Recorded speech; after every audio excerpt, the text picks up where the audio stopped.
Hair fall और hair thinning में क्या डिफरेंस है? सी हेयर फॉल जनरली ये होता है जब आप कोम कर रहे हो, शैम्पू कर रहे हो। सुपर रिच हैं जैसे अनंत अंबानी जी, आपने कुछ इमेज देखी होगी तो उसमें उनके क्राउन के बाल कम है जी, और दूसरे में वो देख रहे हैं कि पूरी चोटी बांध के खड़े हैं, same age with Rohit Sharma also. Right. तो फिर वो कैसे नहीं प्रिवेंट कर पा रहे हैं हेयर्स को? सी मोस्टली जैसे मैंने कहा ये जेनेटिक इशू होता है। एक कंफ्यूजन रहता है जीएफसी और पीआरपी में, जी, तो आप इसको कैसे दूर करेंगे? See PRP is your natural platelet rich protein. अभी रिसेंटली एक इंटरव्यू हुआ था तमन्ना भाटिया का, जी, तो उन्होंने बोला था कि मॉर्निंग का जैसे ही आप उठते हो before doing the brushing brush, आते थे आप जो स्प्लिट है हाँ, वो आपके स्किन पे लगाओगे तो आपके जो एक्ने है वो इश्यूज रिजॉल्व होंगे या आपकी स्किन ग्लो करेगी। सी आई कांट truth से है, ये ma'am. कि ट्रूथ है। आजकल हर विमेन शिल्पा शेट्टी के टाइप में ग्लो करना चाहती है, right,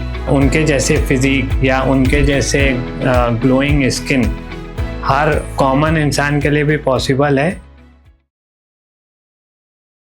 hello everyone, welcome to our show. हमने बचपन से बॉलीवुड सॉन्ग्स में जुल्फों और चेहरे की काफ़ी तारीफ सुनी है, तो आज का एपिसोड इसी पे है।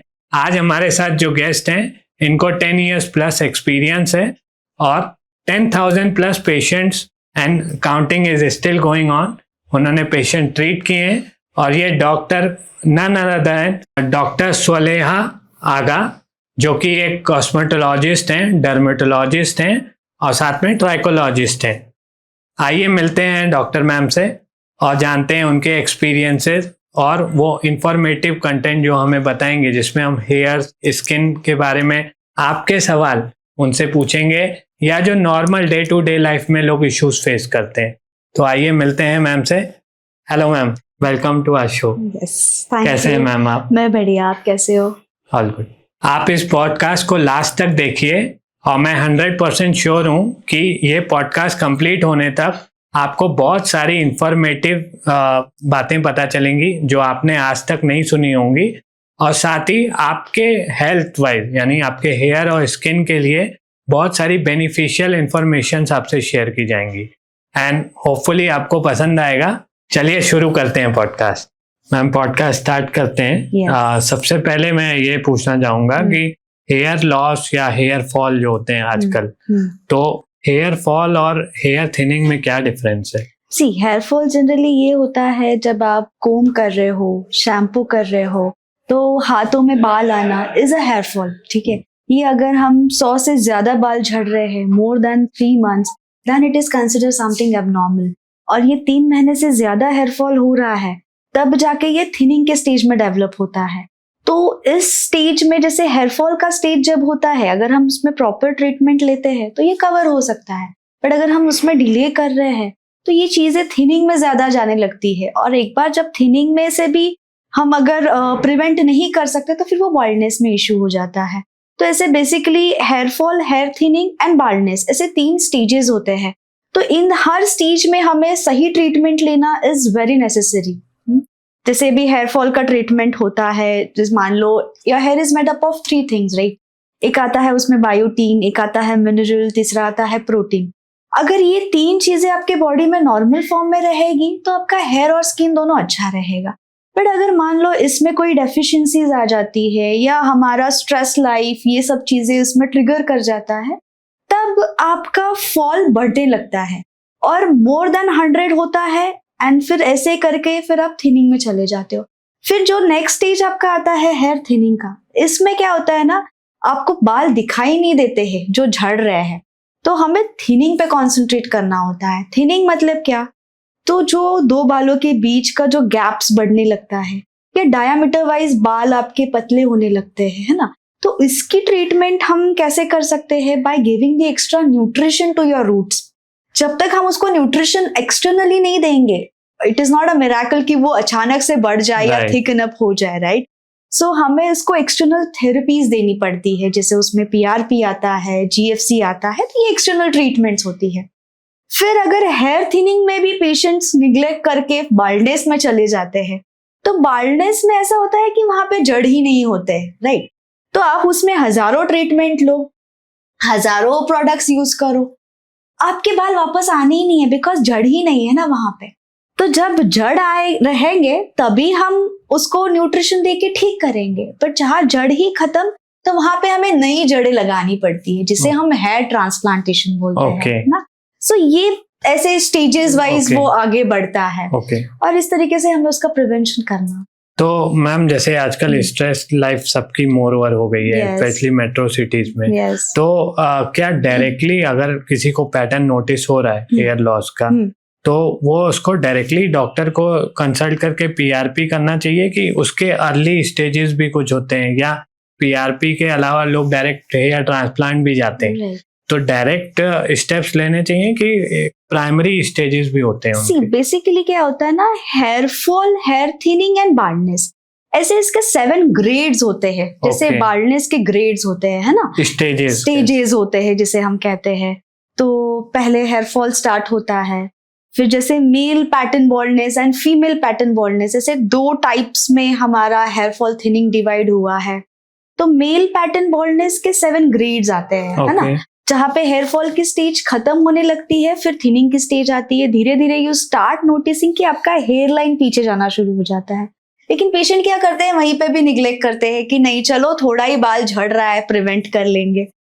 फिर वहां पे भी नहीं रुकता है तो उनका क्राउन ओपन हो जाने लगता है ना। जैसे अभी आजकल जैसे आपका क्वेश्चन था कि लाइफस्टाइल और स्ट्रेस की वजह से ये होता है क्या, सो कॉमनली जो कॉम्बिनेशन में जैसे वर्क करते हैं लोग, है ना, स्ट्रेसफुल लाइफ है, तो 25 साल 20 साल के जो बच्चे रहते हैं, पहले हमने अभी ऐसा नोटिस किया कि इनका पहले क्राउन ओपन होना शुरू हो जाता है। So that is a biggest problem कि जब क्राउन ओपन होता है तो it is specifically related to your stress, है ना। तो फिर 3rd स्टेज 4th स्टेज ऐसे करके 7th ग्रेड में आप पहुंचने लगते हो। 2nd grade 3rd grade 4th grade तक हम उसे जैसे न्यूट्रिशनल डेफिशिएंसीज अगर रहेगी उसको करेक्ट करके, ट्रीटमेंट्स करेक्ट करके, पीआरपीज जीएफसी देके इसको प्रिवेंट कर सकते हैं। बट जहाँ बाल्डनेस आता है उसको हमें ट्रांसप्लांटेशन के लिए एडवाइस करते हैं पेशेंट को, अनटिल एंड अनलेस जब हम उनकी प्रॉपर केस हिस्ट्री ना ले या हम उनको प्रॉपरली उनका स्कैल्प स्कैन ना करें, तब तक हम किसी को बोल नहीं सकते कि हम डायरेक्टली हेयर ट्रांसप्लांटेशन के लिए जाओ। तो धीरे धीरे हर चीज का एक वक्त होता है।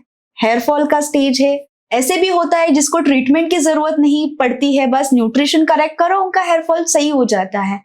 फिर जो स्टेज आता है कि हाँ भाई न्यूट्रिशन तो ले चुके हैं, सब कुछ कर रहे हैं, लेकिन फिर भी कम नहीं हो रहा है, तब फिर ट्रीटमेंट की जरूरत होती है। उससे भी कम नहीं हो रहा है तो तब ट्रांसप्लांटेशन की जरूरत। ओके अच्छा मैम, जैसे कई सुपर रिच हैं जैसे अनंत अंबानी, आपने कुछ इमेज देखी होगी तो उसमें उनके क्राउन के बाल कम है जी, और दूसरे में वो देख रहे हैं कि पूरी चोटी बांध के खड़े हैं, same age with Rohit Sharma also, right. तो फिर they are like elite people, right. तो क्या उनको भी ये सारी चीजें पता ही है, हेयर ट्रांसप्लांट एंड ऑल?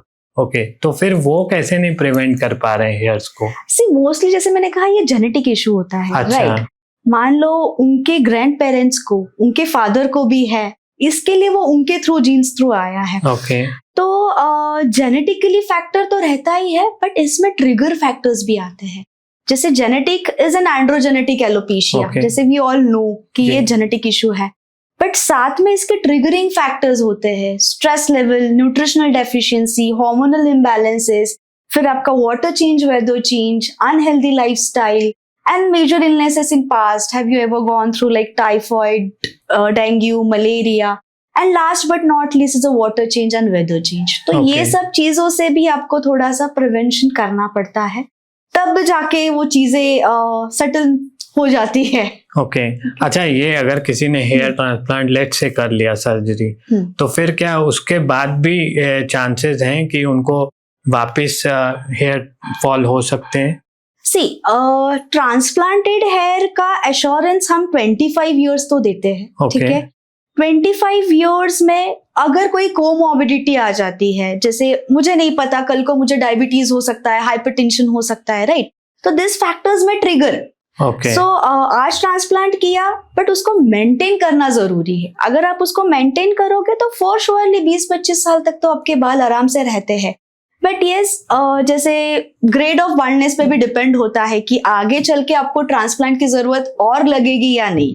सो ऐसा एक कहना है कि आज हमने ट्रांसप्लांट किया, मान लो 3rd 4th ग्रेड में है, तो कल को क्राउन ओपन हो जाएगा अगर आपने उसको प्रिवेंट नहीं जी। किया। तो लाइफ में 2 बार ट्रांसप्लांटेशन की तो जरूरत होती ही होती है। अच्छा, ओके।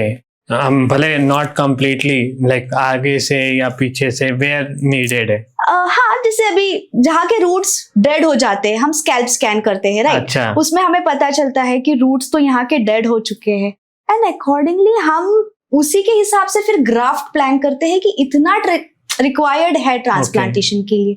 लेकिन फिर क्या होता है, सामने पे तो ट्रांसप्लांट कर देते हैं, हेयरलाइन तो उनकी ठीक हो जाती है, लेकिन आगे 5-6 सालों में इनका क्राउन ओपन हो जाता है। ओके। तो वो हमें ध्यान रखना होता है कि अगर हम उसे प्रिवेंट करते हैं बाय टेकिंग प्रॉपर PRPs, जैसे मेंटेनेंस होता है ना, न्यूट्रिशनल सप्लीमेंट्स होते हैं, वो अगर आप मेंटेन करते तो 20-25 साल तक आराम से आपके बाल अच्छे से रहेगा। मतलब नेचुरल, या the transplanted here I am talking about, अच्छा, एंड द एग्जिस्टिंग नहीं मतलब नेचुरल फील रहता है, लाइक उनकी जो थिकनेस है एंड ऑल। अच्छा, you are talking about this thing कि जो ट्रांसप्लांटेड हेयर है वो कितने नेचुरल दिखते हैं। जी, It is absolutely a natural because it is your own hair which we extract and which we implant, right? Okay. We use your donor area.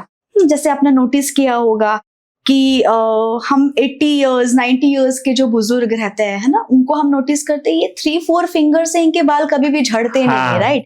ये 4-5 fingers इनके बाल वैसे ही रहते हैं, जो C पैटर्न शेप हम जैसे बोलते हैं। या फिर आपने नोटिस किया होगा हमारे आईब्रोज से लेके आपके पैरों तक वी नेवर गेट बाल्ड, या फिर वहां से हेयर फॉल नहीं होता है। सो जब हम ट्रांसप्लांटेशन करते हैं तो हम यहाँ के बाल आपके यूज करते हैं जहाँ पे ये DHT हार्मोन प्रेजेंट ही नहीं रहता है।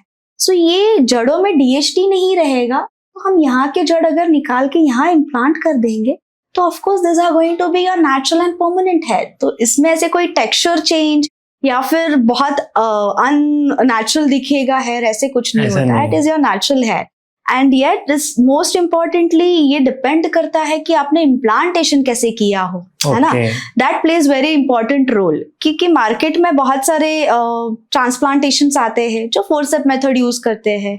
अभी बहुत सारे एडवांस टेक्निक्स आए, जैसे एडवांस FUE आया, इम्प्लांटर FUE आया, है ना। तो डायरेक्शंस अगर आप सही तरीके से दो या पर स्क्वायर सेंटीमीटर्स के हिसाब से आप सही ग्राफ्ट्स लगाओ तो आपके लुक नेचुरल दिखने ही दिखने हैं। अगर आपने थोड़ा गड़बड़ कर दिया या जो एक्यूरेसी रहता है, आपका डायरेक्शन रहता है, वो सही से नहीं लगाया तो थोड़ा अननेचुरल लुक आ सकता है। So it is very important कि आप कहाँ से कर रहे हो, कितने स्किलफुल डॉक्टर से आप ट्रांसप्लांटेशन कर रहे हो, उससे भी बहुत सी चीजें में यू कैन से मायने रखता है। ये सब चीजें कि आप ध्यान देके या पूरा पर स्टडी करके ही आप वो चीज का डिसीजन लो। ओके, तो मैम आपकी जैसे बातों से लग रहा है कि हर बाल की कीमत है। Yes, of course. पर ग्राफ के हिसाब से क्या चार्जेस होते हैं? Yes, of course. जो ट्रांसप्लांटेशन होता है ना, तो ये पर ग्राफ्ट के हिसाब से क्यों रखा जाता है, इसके पीछे मैं एक आंसर दूंगी आपको। जैसे हम कोई भी एक स्क्वायर सेंटीमीटर अगर आप पकड़ लो बालों का या कोई भी एरिया का, तो हम पर स्क्वायर सेंटीमीटर में नेचुरली जो गॉड गिफ्टेड हमारे बाल है वो 40 ग्राफ्ट रहते हैं पर स्क्वायर सेंटीमीटर हिसाब से, ठीक है। तो बाल्डनेस के हिसाब से पर ग्राफ्ट का रिक्वायर्ड होना बहुत जरूरी है। जैसे मेल पैटर्न बाल्डनेस में 3rd 4th ग्रेड में हो तो 2500-3000 ग्राफ्ट एग्जाम्पल में दे रही हूँ कि उतने लगते हैं, है ना। और हम ये ग्राफ्ट वाइज क्यों कॉस्टिंग रखते हैं या फिर ग्राफ्ट वाइज क्यों इसको गिना जाता है, बिकॉज एक्सट्रैक्शन करते समय या इम्प्लांटेशन करते समय बहुत सारे ग्राफ्ट टूट जाते हैं, है ना। मान लो मैंने आपको एग्जांपल दिया कि आपको 2500 ग्राफ्ट की रिक्वायरमेंट है और निकालते समय 500 से 1000 ग्राफ्ट मेरे वेस्टेज में चले गए, then there will be a question from your side ना कि व्हाई इतना, आपने तो 2500 बोला था लेकिन उतना तो बिठाया नहीं है। तो इसके हिसाब से जो एक्सट्रैक्शन इम्प्लांटेशन का पर ग्राफ्ट वाइज हम कॉस्ट रखते हैं ताकि एक्यूरेसी भी सही रहे, आपको उसका एस्टिमेशन भी मिले एंड अकॉर्डिंगली सही तरीके से हेयरलाइन आपकी क्रिएट। ओके, तो वो मैम जो यूजर है, जैसे आपने बोला C सेक्शन से आप ऊपर लगाते हैं, आप जिनके C सेक्शन में भी बाल नहीं है, जैसे वो पूरा बाल्ड है, तो उनके स्कोप है क्या ट्रांसप्लांट के? सी बेसिकली ये आप बात कर रहे हो 7 ग्रेड में जो पेशेंट रहते हैं, है ना, जिनके पास हार्डली 3 फिंगर्स ही डोनर एरिया बचा हुआ रहता है। ये 3 फिंगर्स डोनर एरिया में it is next to impossible to cover frontal, mid अच्छा, scalp and crown area, okay. है ना। सो ऐसे पेशेंट लेकिन फिर भी अगर डिजायर करते हैं कि हमें लुक चाहिए, तो हम उनके लिए हेयर विग, हेयर पैच ऐसे कुछ ऑप्शंस दे अच्छा, सकते हैं, है ना, ओके। जो वो भी काफी नेचुरल दिखता है, क्योंकि हम ये जो आपका सी पैटर्न है उसके साथ में मर्ज करके then we properly we take the measurement, we take the texture of your donor area and accordingly we wave the natural hair on that अच्छा, derma base to अच्छा, give the natural look. और काफी लोग अभी वो use करते हैं, जैसे आप कपिल शर्मा को देख लो, है ना, he is using the hair patch. फिर आप स्वप्निल जोशी जो मराठी एक्टर है उसको देख सकते हो। तो ये सब चीजें रहती है जिनके पास डोनर सफिशिएंट नहीं रहता है, या फिर बहुत से patient they are scared of going for the hair transplantation, उनके लिए ये सेफ ऑप्शन हम रखते हैं कि you can go with hair patch या हेयर विग। अच्छा, ओके। तो वो मैम सेफ रहता है जैसे आप इट इज अ सेफ, वो भी मतलब कैसा होता फंगल है, इन्फेक्शन जैसा कुछ आई नहीं? Talk about that thing. कैसा होता है ना, बहुत से सैलून्स में या फिर आप देखते हो लोकल, जैसे किसी ने भी ओपन किया एंड दे आर लाइक कि आ जाओ हम लोग हेयर पैच दे रहे 5,000 में, 10,000 में, है ना। तो स्किन क्वालिटी भी देखना बहुत जरूरी है ना। एग्जिस्टिंग इन्फेक्शन है, एग्जिस्टिंग डैंड्रफ है, इसको पहले ठीक करो and then you can apply the patch. Patch के बाद में भी मेंटेनेंस करना बहुत जरूरी होता है। जैसे 3 टाइप्स के अटैचमेंट्स आते हैं उसमें, है ना। क्लिप अटैचमेंट आता है, टेप अटैचमेंट आता है, ग्लू अटैचमेंट आता है। क्लिप क्या होता है, ये आपके एग्जिस्टिंग हेयर में हम बस लगाते हैं और इसको छोड़ देते हैं। ये आप जब चाहो तब पहन सकते हो, जब चाहो तब Right. निकाल सकते हो। तो इसमें मेंटेनेंस आसान होता है कि पेशेंट रोज हेड वॉश कर सकता है। अब यही बात आती है आपकी स्टिकिंग की। जब हम स्टिकिंग लगाते हैं तो इसको हर 7 डेज में आपको चेंज करना होता है, बट ये 7 डेज में अगर अभी पेशेंट नहीं चेंज कर पाते हैं या इनको बहुत सारा डेली लाइफस्टाइल के वजह से इनको टाइम नहीं मिलता है, तो of course you can go with a fungal infection and severe infection अगर आप उसको प्रॉपर केयर नहीं कर रहे हो तो। तीसरा जो आता है आपका ग्लू अटैचमेंट, है ना, जो आजकल जिसको हम बोलते हैं परमानेंट फिक्सिंग।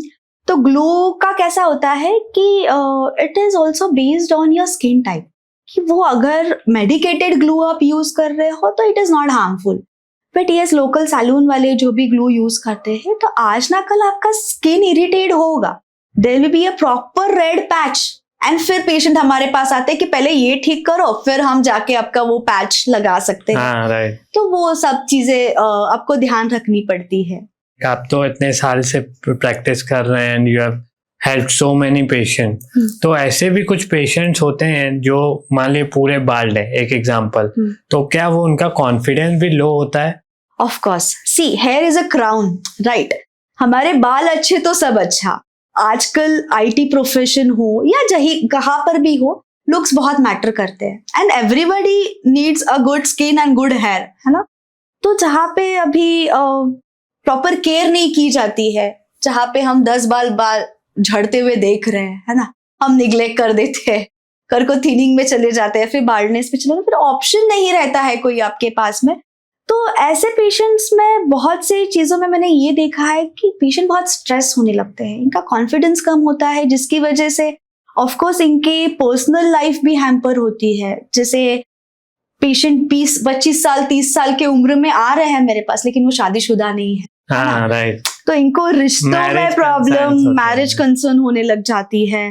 फिर इनके पोस्ट तो अच्छे होते हैं, लेकिन इनको जो फेस टू फेस मीटिंग्स करने का जो कॉन्फिडेंस होता है, ये उनका कहीं ना कहीं लो हो जाता है एंड कहीं चल के फिर ऐसा होता है कि दे हाइड देमसेल्व्स कि हमें फ्रंट कैमरा नहीं आना हाँ, है, कई या लोग हमें कैप पहन के चलते हैं। यस, और फिर वो कंटिन्यूस कैप पहनने लगते हैं and again that can lead to a fungal infection. तो वो चीजें हैं कि आप सही टाइम पे सही इलाज करोगे तो चीजें आपकी सही रहेगी। ओके, तो मैम क्या आप गारंटी देते हैं कि अगर किसी ने हेयर ट्रांसप्लांट किया हाँ, और फिर उनके हेयर्स परमानेंट रहेंगे, ऐसी गारंटी आप ऑफर करते हैं क्या आपके एज पेशेंट्स मैंने ये को? आपको पहले भी मेंशन किया है कि जो डोनर एरिया रहता है ये आपके परमानेंट बाल रहते हैं, ओके, है ना। तो हम यही बाल निकाल के आपके इम्प्लांट कर रहे हैं, so of course this are going to stay permanent. Okay. अब बात कहाँ आती है, बात आती है एग्जिस्टिंग हेयर की। क्योंकि कहीं कहीं जैसे फ्रंटल में बाल्डनेस हुआ हो, हमने यहाँ तो ट्रांसप्लांट कर लिया, लेकिन एग्जिस्टिंग हेयर तो ऑलरेडी डीएचटी अफेक्टेड है ना, राइट। ये तो आज ना कल जाएंगे। ट्रांसप्लांटेड हेयर आपके रहेंगे 20 से 25 साल, बट इसमें भी अगर आपको कोई कोमॉर्बिडिटी आ जाती है, जैसे डायबिटीज हो, हाइपरटेंशन हो, या कोई भी चीजें एस्थमा हो, या कोई भी इम्बैलेंसेस हो जाता है बॉडी में, तो that can lead to your baldness of existing hair but not a transplanted hair. So yes, we give the guarantee कि डोनर अच्छा तो आपके ट्रांसप्लांटेड हेयर अच्छे। अगर आपका डोनर कॉम्प्रोमाइज्ड है तो फिर ट्रांसप्लांट भी आपका उतना अच्छा रिजल्ट नहीं आएगा। मतलब जो आपके बाल झड़ेंगे तो ट्रांसप्लांटेड हेयर भी झड़ेंगे, और अगर Yes. आपके विदाउट एनी एक्सटर्नल डिजीज अगर नहीं आती है तो परमानेंट हो सकती है। यस, आई कैन से कि ट्रांसप्लांटेड हेयर झड़ते नहीं है। ओके। ट्रांसप्लांटेड हेयर का प्रॉपर लाइफ साइकिल होता है। Okay. जैसे हर किसी के बालों का एक लाइफ साइकिल होता है, ग्रोथ में जाते हैं, फॉल में जाते हैं, फिर से ग्रोथ में आ जाते हैं। तो 3.5 years ईच हेयर का लाइफ साइकिल होता है आपका। लेकिन 3 months से ज्यादा अगर आपका फॉलिंग फेज है, दैन इट इज कंसर्निंग। तब आपको प्रॉपर ट्रीटमेंट या मेंटेनेंस की जरूरत होती है। ओके। तो ट्रांसप्लांटेशन के बाद में ऐसा नहीं कि आज आपने ट्रांसप्लांट कर लिया और आपका काम हो गया, नहीं, इसके बाद में भी आपको मेंटेनेंस की जरूरत होती है। जैसे पीआरपी सेशंस होते हैं या जीएफसी सेशंस होते हैं, तो हम पीरियड वाइज, जैसे 21 days हो गया, 30 days हो गया, 60 days हो गया, 90 days हो गया, धीरे धीरे करके हम पीआरपी सेशंस उनके कंटिन्यू रखते हैं, फिर स्टॉप करते हैं, ताकि उनके एग्जिस्टिंग हेयर भी मेंटेन रहे और ट्रांसप्लांटेड हेयर भी मेंटेन रहे। Okay. So this is the thing कि which we can prevent आपके transplanted hair also और existing hair also. ओके। एक कंफ्यूजन रहता है जीएफसी और पीआरपी में, जी। तो आप इसको कैसे दूर करेंगे? See, PRP is your natural platelet rich protein, Okay. जो आपके ब्लड से ही कुछ फ्लूइड सेपरेट करके आपके स्कैल्प में इंजेक्ट किया Okay. जाता है। सो बेसिकली ये काम कैसे करता है, जैसे मान लो आपके बॉडी में कोई चोट आ जाती है ना, बॉडी क्या करती है, पहले उधर ब्लीड लेकर आती है, 2 से 3 घंटे में वहां पे क्लॉट जमा हो जाता है, और 3-4 दिनों में ये एरिया अपने आप हील हो जाती है बिना कुछ किए। इसका मतलब क्या है, जब भी बॉडी में कट हो जाता है, इंटरनली बॉडी प्लेटलेट फैक्टर्स को उस एरिया में ट्रांसफर करती है ताकि वो एरिया हील करे। हमने क्या किया है, वही प्लेटलेट फैक्टर्स को सेपरेट करके हमने स्कैल्प में इंजेक्ट किया है। ओके। सो जब हम इंजेक्ट करते हैं, बॉडी को लगता है something unhealthy is going inside your scalp, right? तो हम उसमें अगर प्लेटलेट देते हैं तो internally also there will be a growth factors and externally PRP हम देंगे, तो रिजल्ट्स पीआरपी के भी अच्छे हैं। पर कंपेयर करोगे आप उसको जीएफसी के साथ, तो जीएफसी एक एडवांस पीआरपी है, इसमें एक्स्ट्रा ग्रोथ फैक्टर्स है, और हम एडिशनली एमवीआई थ्रू कुछ न्यूट्रिशन भी देते हैं, ताकि आपके बालों को जो रिक्वायर्ड एंटीऑक्सीडेंट्स है, प्रॉपर विटामिन्स है, प्रोटीन्स है, न्यूट्रिएंट्स है, ये हम एक्सटर्नली उसमें देते हैं। तो जीएफसी ऑफकोर्स कंपेयर करोगे पीआरपी से तो ज्यादा फायदेमंद है। थोड़ा कॉस्ट की बात करोगे तो पीआरपी लेस कॉस्ट है, और जीएफसी थोड़ा उसका किट महंगा आता है, एंड ग्रोथ फैक्टर्स की वजह से थोड़ा हाई कॉस्टली रहता है। एंड कंपेयर करोगे रिजल्ट वाइज, जहां पे आप 3 पीआरपी ले रहे हो तब जाके आपको जो रिजल्ट आ रहा है, वैसे जीएफसी में आपको एक ही सेशन में रिजल्ट आ जाता है। ओके। तो ये मेजर डिफरेंस है। कई लोगों के माइंडसेट कैसे होते हैं, उनको हेयर ट्रांसप्लांट से फियर होता है, हाँ। और सर्जरी से बेसिकली फियर होता है, एंड कई लोगों को लगता है मेडिकेशन से मुझे साइड इफेक्ट्स हो सकते हैं, लाइक बॉडी में कुछ स्किन में साइड इफेक्ट्स हो गए एंड ऑल। कई मैंने ये भी सुना है, लोग बोलते हैं हेयर ट्रांसप्लांट से आपकी आंखों की रोशनी जा सकती है। तो क्या ये सारे मिथ हैं कि इन ऐसे लोगों के लिए भी आपके पास में कोई सोल्यूशन है? Sure, very good question. मैं इसका आंसर देना चाहूंगी आपको कि जैसे मान लो बहुत से पेशेंट का एक फियर होता है कि ट्रांसप्लांटेशन के बाद विजन चला जाता है, या फिर आजकल आप न्यूज देखते हो कि ट्रांसप्लांटेशन किया, किसी की डेथ हो गई, है ना। सो एक वो खौफ बैठ जाता है पेशेंट के माइंड में। तो उसका कैसा है कि ड्यूरिंग एनी प्रोसीजर या फिर during any surgery we go with some protocols में जैसे आपके ब्लड रिपोर्ट्स का होना बहुत जरूरी होता है। सो पेशेंट के ट्रांसप्लांटेशन के पहले हम कुछ चीजें रूल आउट करते हैं कि इनका ब्लीडिंग टाइम, क्लॉटिंग टाइम, इनका ब्लड शुगर लेवल्स, इनके बाकी कोई को फैक्टर्स है जो इनके इम्यूनिटी को हैम्पर कर सकते हैं क्या, ये हम पहले रूल आउट करते हैं, एंड अकॉर्डिंगली ही हम उनके लिए उनकी हाइट वेट के हिसाब से भी प्रिपेयर एन अनस्थीशिया, है ना। सो अनस्थीशिया भी जब हम देते हैं तो ये बहुत इंपॉर्टेंट रोल प्ले करता है कि आप सही तरीके से ब्लॉक दे रहे हो या नहीं। जैसे बहुत से मार्केट में 20,000 25,000 में सर्जरीज आप देखते होगे कि एड्स आते हैं, है ना। सो इसमें क्या करते हैं कि टेक्नीशियंस लोग they go and do the surgeries. तो जब हम एनेस्थीसिया देते हैं, टेक्नीशियंस लोगों को इतनी आइडिया नहीं होती है कि कौन से ब्लॉक पे कितना ml एनेस्थीसिया देना चाहिए। एंड फिर ये लोग क्या करते हैं कि रैंडमली एनेस्थीसिया देते हैं and then we all deal with the question कि डेथ क्यों हो रही है ट्रांसप्लांटेशन के दौरान, या फिर कुछ साइड इफेक्ट्स क्यों हो रहे हैं। तो प्रॉपर ब्लॉक्स का देना एंड स्किलफुल डॉक्टर के हिसाब से, एक्सपीरियंस डॉक्टर के पास ही आप जाके ट्रांसप्लांटेशन करोगे तो ये सारी नौबत नहीं आएगी। सेकंड आपका क्वेश्चन था कि मेडिसिन भी जिसको नहीं लेना है या मेडिसिन के भी बहुत सारे साइड इफेक्ट्स होते हैं, तो इन पेशेंट्स में हम क्या कर सकते हैं। सो मेडिसिन में कैसा होता है कि बेसिकली जो बाल्डनेस का रीजन है ये DHT हार्मोन है, राइट। सो हम जो मेडिसिन देते हैं ये DHT ब्लॉकर्स देते हैं। जैसे बहुत सारे dermats they prefer giving DHT blockers. So DHT blockers का अगर हम लॉन्ग टर्म यूसेज ले रहे हैं या लॉन्ग टर्म इनटेक ले रहे हैं, आज ना कल उसका आपको साइड इफेक्ट्स दिखेगा। Okay. जैसे सेक्सुअली कुछ प्रॉब्लम हो सकती है, तो ये सारे कुछ साइड इफेक्ट्स है। इसके लिए पेशेंट डरते हैं कि हम ये वाला जो टैबलेट्स है ये हम ना लोगे तो इसके अलावा क्या ऑप्शंस होते हैं। तो इसके अलावा हम कैसे कर सकते हैं, वी कैन आस्क पेशेंट या we can advise patient for a natural DHT blockers, है ना।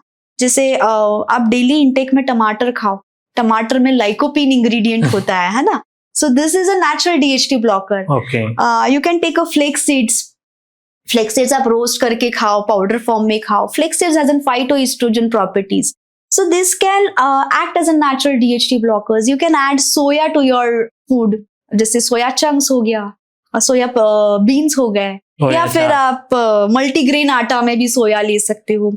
फिर आपके 12 to 14 glasses of water is compulsory in a day. ये सब चीजों का आपको ध्यान रखना है कि अगर मान लो कोई पेशेंट्स रहते हैं जो पानी नहीं पी पाते हैं, या फिर जिनको एक फियर रहता है कि यार नहीं मैं तो पानी तो पीता हूँ लेकिन मुझे बार बार वॉशरूम जाना होता है ना। सो ऐसे पेशेंट्स में हम रेकमेंड कर सकते हैं कि you can take coconut water once या twice a week, because coconut water में मिनरल्स की क्वांटिटी ज्यादा होती है। So 1 glass of coconut water is equal to 6 glasses of water. तो आप ये छोटी छोटी चीजें हैं जो आप डाइट में इंक्लूड कर सकते हो ताकि आपका नेचुरली DHT हार्मोन इम्पैक्ट ना करे और हम उसे ब्लॉक करें, ताकि आप बाल्डनेस से थोड़ा छुटकारा पाओ। अच्छा, ओके। मैम आजकल जैसे देखते हैं कि बहुत सारे सैलून्स खुद को क्लिनिक एस्टेब्लिश कर रहे हैं just to make their standard high. तो वो हाइड्रा फेशियल या हेयर रिडक्शन के लिए मशीन्स ले लेते हैं and they give treatment to the patient. तो वो डॉक्टर और बीइंग सैलून क्या डिफरेंसेस होते हैं? सी ये वाली जो बात है इसके ऊपर तो बहुत बड़ी डिबेट होनी चाहिए। ओके, इसमें हमारा पॉडकास्ट भी कम पड़ जाए। लेकिन यस, ऑफ कोर्स आप भी कहीं कुछ चीज खरीदने के लिए जाओगे, you of course prefer brand, right, instead of going with a local thing. आप हमेशा ब्रांड सोचोगे, या फिर आप आपकी क्वालिटी ऑफ लाइफ को आप देखना चाहोगे कि आपको कुछ हार्म ना हो। तो आप ऐसी चीजों में पहले ये देखोगे कि हाँ क्या ये स्किलफुल डॉक्टर है, या इस चीजों से कोई साइड इफेक्ट्स तो नहीं होगा। आप क्या करते हैं ना, पेशेंट सबसे बड़ी गलती क्या करते हैं, या जो आपके क्लाइंट्स बोल सकते हो आप, ये कॉस्टिंग के पीछे बहुत भागते हैं, है ना। जहाँ पे 10,000 में कुछ चीज देख ली तो चलो भीड़ लगा लो और चलिए जाओ वहां पे कुछ ट्रीटमेंट ले लो, अरे यहाँ पे तो इतने में मिल रहा है। बट इनको याद रखना चाहिए कि स्किन का नॉलेज जो हम 5.5 साल पढ़ाई करते हैं, या हेयर का नॉलेज जो हम 5.5 साल पढ़ाई करते हैं, जो हम इतने पेशेंट्स को देख के तब जाके हम इतने परफेक्ट होते हैं, ये आप टेक्नीशियंस या फिर कोई ब्यूटिशियन से आप एक्सपेक्ट नहीं करोगे। 3 महीने का सर्टिफिकेशन या 1 महीने का कोई ट्रेनिंग कर लो और बैठ जाओ एज एन कोई भी आप कॉस्मेटोलॉजिस्ट की डिग्री लेके आप नहीं बैठ सकते हो, राइट। सो इसमें यस आई वुड सजेस्ट कि ऐसे चीजें मत करो, ये आपको भी हार्म हो सकता है। इससे देखकर आपकी फैमिली भी आपको देख के हैम्पर हो सकती है कि आपको कल को कुछ कम ज्यादा होगा तो of course family will impact, right. So इसमें ये लोग कर तो ले लेते हैं, मशीन्स तो ले लेते हैं महंगी महंगी, बट इन्हें यूसेज भी चलो आता भी होगा। बट व्हाट अबाउट इफ कुछ बर्न हो जाता है पेशेंट को, या फिर इनके लेजर्स का प्रिकॉशन से लोग लेते नहीं है, आई प्रिवेंशन से लोग करते नहीं है, कुछ भी हो सकता है ना। You can loss your vision, आपकी स्किन में आगे चल के कोई एलर्जी हो सकती है, आपकी स्किन में इंजरीज क्रिएट होती है। सो ये इसका रिस्पॉन्सिबल कौन है? And then they send us, बाद में तो ऑप्शन इनके पास डर्मेट ही होता है कि यार चलो कुछ हो गया तो चलो डॉक्टर के पास चले जाते हैं कि ये दिक्कत हमने यहाँ पे ऐसी हुई थी तो आप ठीक करके दे दो। So I would suggest and recommend कि ये सब गलतियां ना करो तो ज्यादा बेटर है। आपके हेल्थ के जिम्मेदार आप खुद हो, तो वो आप डिसीजन खुद वाइजली चूज करो and then you can decide what to do ahead. पैसों के पीछे मत भागो, हेल्थ इज वेरी इंपॉर्टेंट, तो हेल्थ के पीछे भागो। राइट। और वो आपकी स्किन लाइक कुछ पैसे उसको नहीं खरीद सकते, नहीं खरीद सकते, उनकी प्राइसलेस है। स्किन हो या कोई भी, इनफैक्ट एक नेल भी है ना, तो वो आपका बॉडी का डेडिकेटेड ऑर्गन। राइट, सी स्किन हो, हेयर हो, दिस इज समथिंग जो हम प्रेजेंटेबल उसी से है। अगर वही चीज डैमेज हो जाएगी तो फिर कैसे होगा? अभी मैं आपको एग्जांपल दूंगी। लास्ट 2 to 3 months बैक मेरे पास एक पेशेंट आई थी and she has done hydra facial in a salon, है ना। अब हाइड्रा फेशियल की बात आती है तो hydra facial is nothing but an oxygen and water.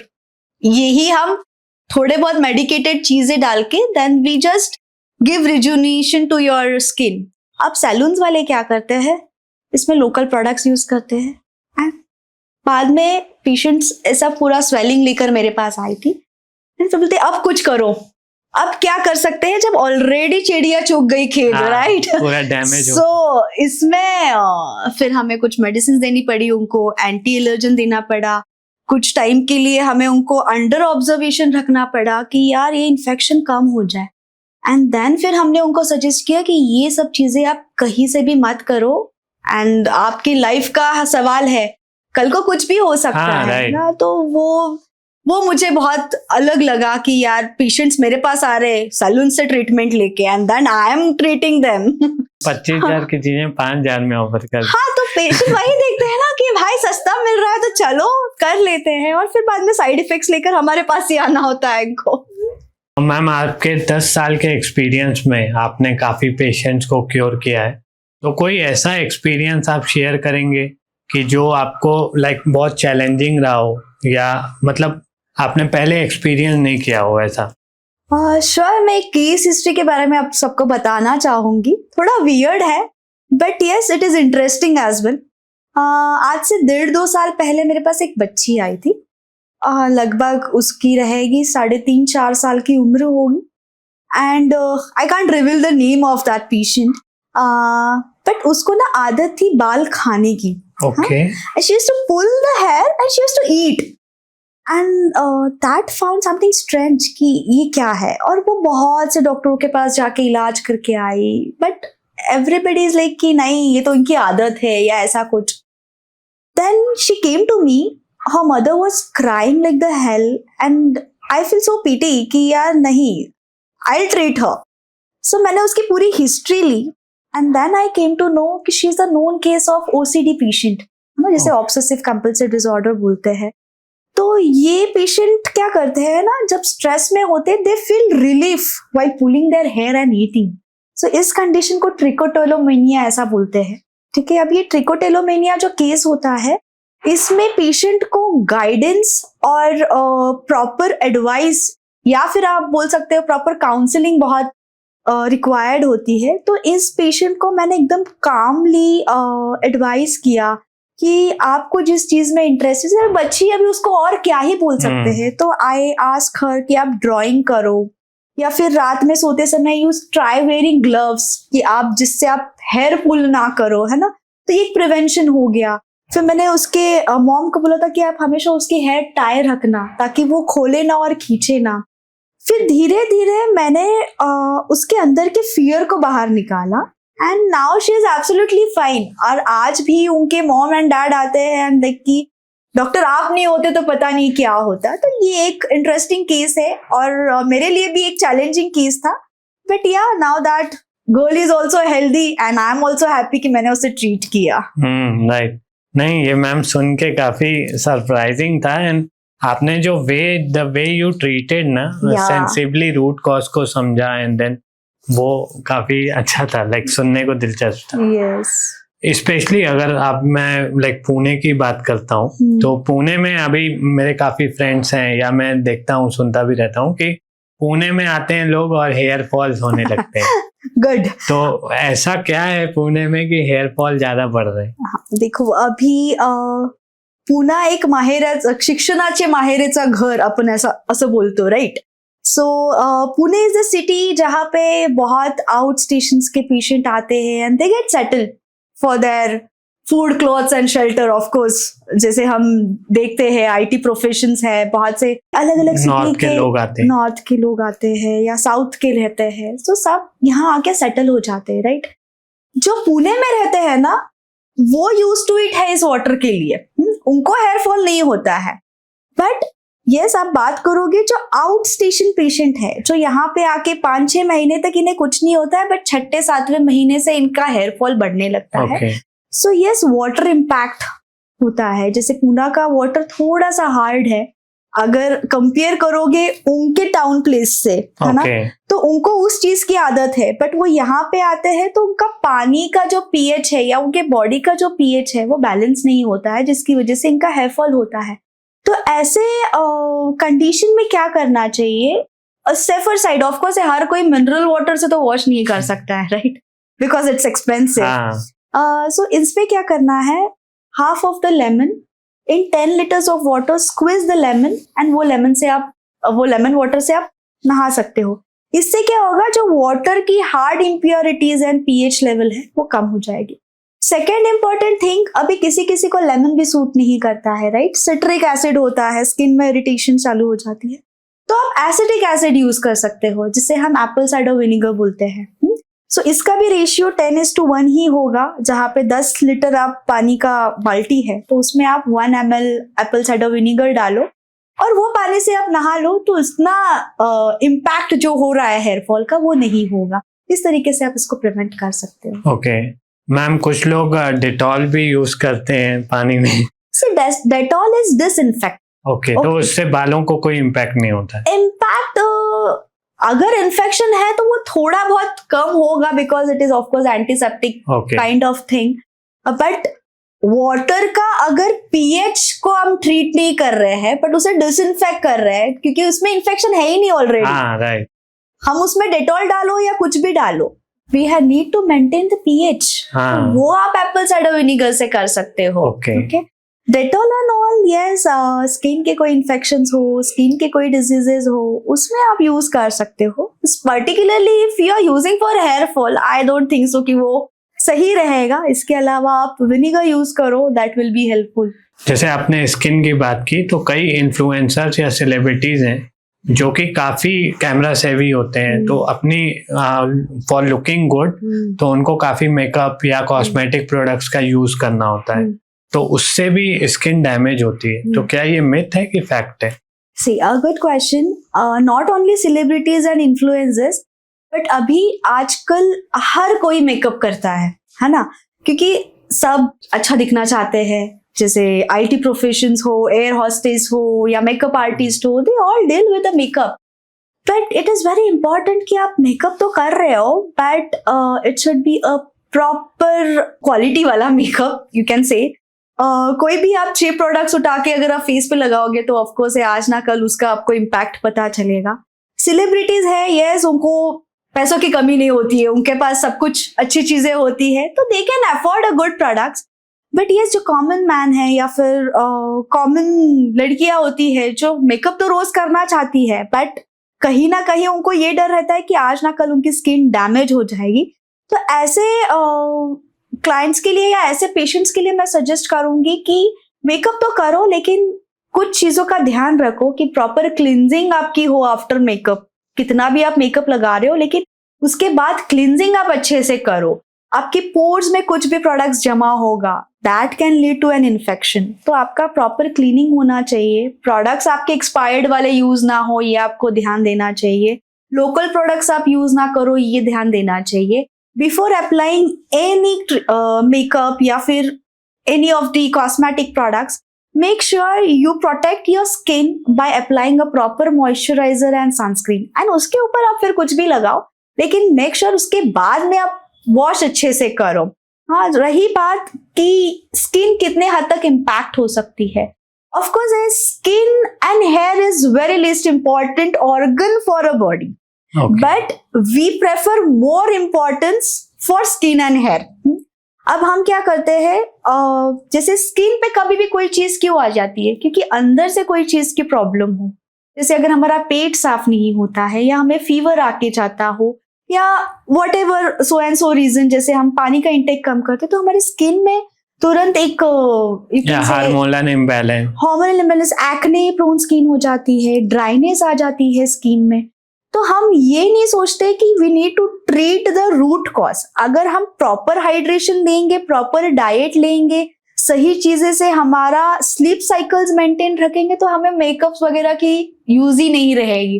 But हम क्या करते हैं, हम ये चीज को सेकंड प्रायोरिटी देते हैं और हम मेकअप्स एंड इसको फर्स्ट प्रायोरिटी देते हैं। तो कॉस्मेटिक यूज करना बुरी बात नहीं है, बट यस, सही तरीके से यूज करोगे तो उसका शायद इम्पैक्ट इतना बुरा ना हो, बट अगर उसको गलत तरीके से इस्तेमाल करोगे तो उसका इम्पैक्ट होगा। अभी रिसेंटली एक इंटरव्यू हुआ था तमन्ना भाटिया का जी, तो उन्होंने बोला था कि मॉर्निंग का जैसे ही आप उठते हो, before doing the brushing your teeth, तो आप जो स्प्लिट है वो आपके स्किन पे लगाओगे तो आपके जो एक्ने है वो इश्यूज रिजॉल्व होंगे या आपकी स्किन ग्लो करेगी। See, I can't say कि truth है, but yes, it is a myth. Why it is a myth? Because जो saliva होता है ना, saliva acts as an probiotic. जो भी हम खा रहे हैं, जो भी हम पी रहे हैं, इसमें हमारा नेचुरल बैक्टीरियाज भी प्रोडक्शन रहता है सलाइवा में। तो शायद ये मीथ है कि वो सलाइवा एक्नेस पे लगाने से कुछ प्रोबायोटिक उसमें रिलीज होता होगा और तब जाके आपके एक्नेस कम होते हैं। But according to my experience, I would recommend to do such things. Proper medication लो, रूट कॉज ट्रीट करो, एंटीबायोटिक लो, वो ऐसे ही ठीक हो जाएगा। मैम, आप मूवीज देखते हैं? हाँ, ऑफ कोर्स। ओके, आजकल हर विमेन शिल्पा शेट्टी के टाइप में ग्लो करना चाहती है, राइट? तो क्या उनके जैसे फिजिक या उनके जैसे ग्लोइंग स्किन हर कॉमन इंसान के लिए भी पॉसिबल है कि कुछ स्पेशल ट्रीटमेंट होते हैं या स्पेशल डाइट करती हैं कि वो वैसा फिगर एंड लुक्स आते हैं उनको? यस, देखिए, इस सवाल का, इस क्वेश्चन का आंसर मैं पहले भी दे चुकी कि लोग मेकअप के पीछे भागते हैं, बट अंदर का मेकअप होना बहुत जरूरी है। जैसे आप proper diet, proper water intake, proper skin hydration, yoga, distressing activity, ये सब चीजें अगर आप सही से मेंटेन करो तो आगे चल के हर कोई बन सकता है शिल्पा शेट्टी। क्यों नहीं बन सकते? अगर हम सब चीजें सही से फॉलो करें, मॉर्निंग एक्सरसाइज करें, योगा करें, वाटर इनटेक सही से रखें, जिम अच्छे से करें, तो yes, it is possible for everybody to glow like her. तो क्या कोई एंटी एजिंग ट्रीटमेंट भी वो लोग लाइक सेलिब्रिटीज, स्पेशली जैसे हम शिल्पा शेट्टी की बात करें, तो वो यूज करते हैं? सेलिब्रिटीज वाइज अगर आप पूछना चाहो तो half of the celebrities use anti ageing treatments, like जैसे बोटॉक्स आते हैं, फिलर्स आते हैं, या फिर अगर कोई सेलिब्रिटीज ये सब चीजें लेना नहीं पसंद करते हैं तो they can go with a natural PRP, और हर कोई आजकल ले रहा है। जैसे हम वैम्पायर फेशियल जिसे कहते हैं, every month they go and take that treatment because this is a natural treatment, right? अगर वो हम दे भी रहे हैं तो हम आपका प्लाज्मा आपके फेस में इंजेक्ट कर रहे हैं, तो प्लाज्मा जस्ट कोलेजन को बूस्ट करता है, सो आपके ये रिंकल्स को कम करता है, आपके स्किन में फ्लॉलेस ग्लो लेकर आता है। And it also works as a natural Botox fillers, the PRP which I am talking about. And yes, celebrities who can afford expensive treatment, they can go for Botox and fillers. But उसका भी कुछ ना कुछ side effects होता है कुछ सालों बाद। जैसे Botox हो, fillers हो, कुछ मेंटेनेंस लगती है उनको साल भर बाद या 2 साल बाद, है ना? कोई फिलर्स लगाता है, वो गलत तरीके से लग जाते हैं, जैसे आप राखी सावंत को देख सकते हो, उनका, या आयशा ताकिया का। तो ये सब चीजें लुक वाइज बहुत इंपॉर्टेंट प्ले करता है रोल। जैसे पहले आप उनको देखोगे तो she was having very charming face and glowing face, but after Botox and fillers something, सब लोग राखी सावंत जैसे ही दिखने शुरू हुए हैं, है ना। तो वो एक ये हो गया। जैसे ऐश्वर्या राय को भी आप देख लो, पहले she was looking very pretty, अभी आप देखोगे तो वो बोटॉक्स के बाद में she starts looking like something unnatural वाला। सो ऐसे कंडीशन में फिर ये लोग क्या करते हैं, कुछ टाइम एक्सपीरियंस करते हैं बोटॉक्स फिलर्स को, बट कुछ टाइम बाद फिर वो फिर से निकाल लेते हैं। अब निकालने के बाद क्या होता है, आपका कोलेजन ऑलरेडी लूज हो जाता है, जो नेचुरल कोलेजन आपकी बॉडी प्रोड्यूस करना चाहती है वो आपका रहता नहीं है, एंड अगेन दे फिर वो साइकिल चलते रहता है कि take Botox, remove Botox, take fillers, remove fillers, ये सारी चीजें। हाँ, स्पेशली लाइक प्रियंका चोपड़ा के या अनुष्का शर्मा के भी आप देखेंगे तो लिप्स थोड़े थिक हो गए, राइट। हाँ, वो एक लिप फिलर्स होता है। सी परफेक्शन आपके हर एक फेस के पार्ट में दिखाई देती है, जैसे eyes, nose, cheeks, lips, ears, है ना, फोरहेड। अभी किसी किसी को लिप्स किसी के बहुत पतले लगते हैं या इनको मॉडल वगैरह शूट करना होता है तो they required a bold lips. So इसमें हम लिप फिलर्स वगैरह देते हैं, जैसे आप उर्फी जावेद को देख पा रहे हो अभी, है ना। शी हैज पहले उनके लिप्स बहुत थिन थे, बट अभी आप देख पा रहे हो थोड़े अच्छे हेल्दी लिप्स दिखते हैं उनके, या शेप वाइज आप देख सकते हो। तो वैसा दिशा पटनी को आप देख सकते हो, उन्होंने भी लिप फिलर्स करवाए हैं। सो सेलिब्रिटीज का काम ही है कि वो जब तक दिखेंगे नहीं तब तक उनका काम चलेगा नहीं, तो उनको ये सब चीजें करनी ही पड़ती है। इनफैक्ट मेल भी करते हैं। अभी राजकुमार राव का न्यूज आया था कि उन्होंने लिप फिलर यूज किए। Yes, lip fillers, and also they create cosmetically dimples भी आजकल लोग क्रिएट करते हैं, या कि artificial dimples, just they take a tear और स्टिचेस लेते हैं और डिंपल्स रेडी हो जाते हैं। वो भी एक लुक के लिए पहली बार सुन रहा हूं। नहीं होता है, ये डिंपल क्रिएशन भी होता है, एंड बहुत से लोग करने लगे हैं आजकल। जिसको चाहिए होता है नाइस गुड स्माइल फेस, वो कर लेते हैं। इनफैक्ट जैसे वो ट्रीटमेंट को आप बेटर बता पाएंगे, जैसे काजोल ने पहले earlier she was looking dark and dusky, अभी वो फेयर कॉम्प्लेक्शन की तरफ आ गए। यस, सो देखो कैसा होता है ना कि फेयरनेस का हम पता कैसे लगा सकते हैं। हमारे बॉडी में कुछ मेलानिन नाम का पिगमेंट होता है, राइट। सो मेलानिन जनरली एक पिगमेंट होता है जो आपके फेयरनेस के लिए रिस्पॉन्सिबल होता है। बहुत ज्यादा मेलानिन डार्क कॉम्प्लेक्शन, कम मेलानिन फेयर कॉम्प्लेक्शन, है ना। सो कुछ इंजेक्शंस आते हैं जिसमें हम मेलानिन का फंक्शन सही से इम्प्रूव कर सके, इसके लिए हम वो इंजेक्शंस देते हैं। जैसे ग्लूटाथियोन आजकल बहुत ट्रेंडिंग में चल रहा है, हर कोई ग्लूटाथियोन दे रहा है। सो ग्लूटाथियोन भी depend on your skin tone, skin textures, उसकी फ्रीक्वेंसीज या एमजीज पे डिपेंड करता है। किसी किसी को 600, किसी किसी को 1200, and the maintenance session as well. क्योंकि आप 5-6 महीना लोगे तब तक आपकी बॉडी में एंटीऑक्सीडेंट्स प्रोड्यूस हो जाएंगे, आपका मेलानिन फंक्शन अच्छे से इंप्रूव होगा। बट अगर आप उसे छोड़ रहे हो या फिर उसे मेंटेन नहीं कर रहे हो तो फिर से वो डार्क कॉम्प्लेक्शन हो सकता है। So even after taking the injections, आपके इसके बाद में भी आपका डाइट रेजिमेंट फॉलो करना बहुत इंपॉर्टेंट है, and we need to keep in follow up कि हाँ कैसा है ये। हम हर साल में पेशेंट को बुला के चेक करते हैं कि कुछ अबनॉर्मलिटीज या कुछ ड्रॉबैक्स तो नहीं हुए हैं, ये हम चेक करते हैं। ओके, मींस ये परमानेंट नहीं है, you have to maintain that. It is not a fairness treatment, but yes a good texture या स्किन का टोन आप अच्छे से कर सकते हो, ये वो ट्रीटमेंट है।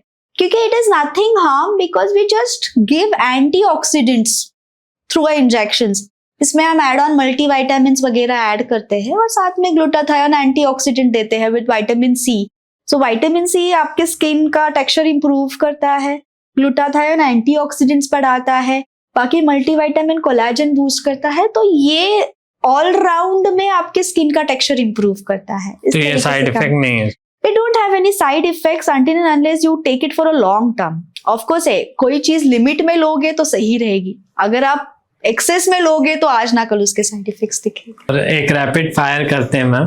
Okay, so are you ready? Sure. Yes.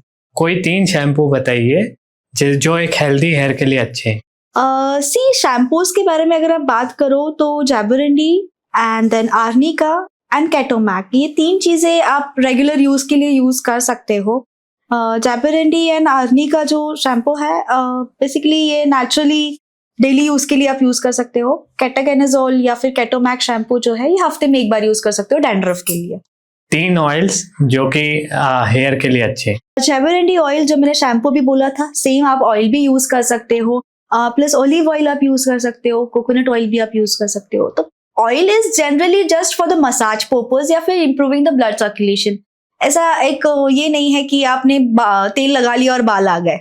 We just improve the blood circulation ताकि वहां के जो आपके पोर्स बंद हो चुके हैं वो ओपन हो। कोई मॉइस्चराइजर जो स्किन के लिए बेस्ट हो? सी आई वुड सजेस्ट एक विटामिन ई और एलोवेरा का इवियन बोल के मॉइस्चराइजर आता है जो हर कोई यूज कर सकता है। बेसिकली ये सेफ है बिकॉज इसमें विटामिन ई और एलोवेरा ही है, तो ये हर स्किन टाइप के लिए अच्छा काम करता है। Okay, best sunscreen for skin? Yes, sunscreen if you would ask कि जो मैं भी रेकमेंड करती हूँ and I really love this product is Revela sunscreen. जो 3 इसमें आता है जैसे पर्पल एंड पिंक एंड आप जैसे कहते हैं ब्रॉन्ज, ऐसे 3 टाइप्स में आता है जो हर स्किन टाइप के लिए अलग अलग रिकमेंडेशन है। तो this is the best sunscreen which I can advise, SPF 50 Revela sunscreen. Okay, and best face wash? Face wash depend करता है आपकी स्किन अगर नॉर्मल है, एक्ने प्रोन स्किन नहीं है तो आप सेटाफिल यूज कर सकते हो। एक्ने प्रोन स्किन है तो सैलिसाइक्लिक प्लस कोजिक एसिड का आप इस्तेमाल कर सकते हो फेस वॉश में। Okay, best super food for hair? देखो हेयर के लिए जैसे आप ड्राई फ्रूट्स कंज्यूम कर सकते हो, सूखा हुआ अंजीर होता है, डेट्स होते हैं, या फिर डेली 1 एप्पल, फ्लेक्स सीड्स होते हैं, या फिर पंपकिन सीड्स आप ले सकते हो। देन अपार्ट फ्रॉम दिस इसको बैलेंस करने के लिए विद कोकोनट वाटर जैसे मिनरल्स होता है इसमें, ये सब चीजें आप ज्यादा कंज्यूम करोगे तो वो आपके हेल्दी हेयर के लिए काफी फायदेमंद रहेगा। Okay, and best food for skin? देखो स्किन के लिए मोस्टली कोलेजन की रिक्वायरमेंट ज्यादा होती है ना, तो कोलेजन आपको कहाँ से मिलता है? जो सिट्रिक फूड हो जैसे ऑरेंजेस हो, लेमन हो, फिर यू कैन से एवोकाडो हो, तो ये सब चीजें आपको थोड़ा कंजम्पशन में रखना होता है। And flaxseed is very very important for skin collagen. जैसे आप फ्लेक्सिड को थोड़ा सा पानी में घोल के थोड़ा जैसे कंसिस्टेंसी उसकी थिक बन जाती है, वैसे भी अगर आप कंज्यूम करो तो नेचुरल कोलेजन होता है। पाउडर फॉर्म में खाओगे तो भी वो नेचुरल चीजें होती है। तो ये आप स्किन को मेंटेन करने के लिए बेसिकली ये 3 चीजें आप ले सकते हो। लोग इंस्टा रील देख के प्रोडक्ट बाय करते हैं विदाउट कंसल्टिंग डॉक्टर, तो क्या ये सेफ है? बहुत से ऐसे मैंने देखे हैं कि फेक प्रोडक्ट्स रिसीव होते हैं, है ना। जब आप कुछ चीजें ऑर्डर करते हो, दिखाते कुछ और है, मिलता कुछ और है, इनके साइड इफेक्ट्स कुछ और होते हैं। So my recommendation is never go for online thing जहाँ पे भी आपके हेल्थ की बात आती है।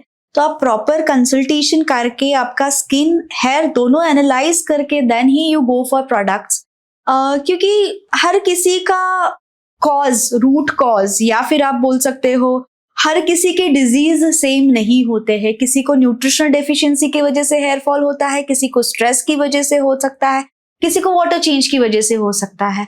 सो वो प्रोडक्ट्स आप किस तरीके से प्रिस्क्राइब कर रहे हो, किस वजह से प्रिस्क्राइब कर रहे हो, ये बहुत इंपॉर्टेंट रोल प्ले करता है। ऑनलाइन में क्या होता है, randomly you use one product for thousands of customers. They don't customize the product and give you. Even if many of the brands promised you कि हम customize करके हम आपको kit sell करते हैं, but उसमें generally कुछ नहीं होता है, बस जितने nutrients चाहिए होते हैं उतना ही, and according to your daily nutrition value उतना ही वो ये करके then they sell, and इतने अच्छे results नहीं आते हैं। and आई वुड सजेस्ट कि आप ऐसे स्पैम से थोड़ा दूर रहो, या फिर आप ये सब चीजों में इन्वेस्ट ना करो।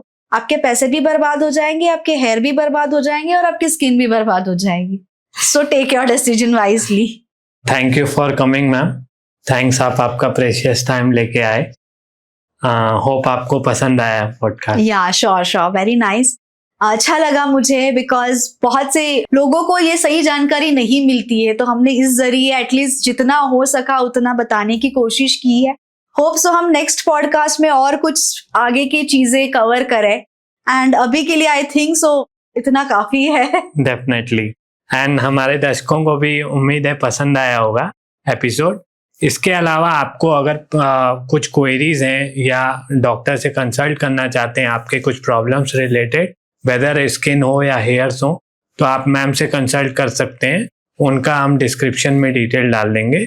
प्लस आपको कुछ वीडियो रिलेटेड लाइक आपको कुछ क्वेरीज हो लाइक या पसंद आया आपको या कुछ इश्यूज हो, तो आप हमें DM कर सकते हैं या कमेंट पे जवाब दे सकते हैं।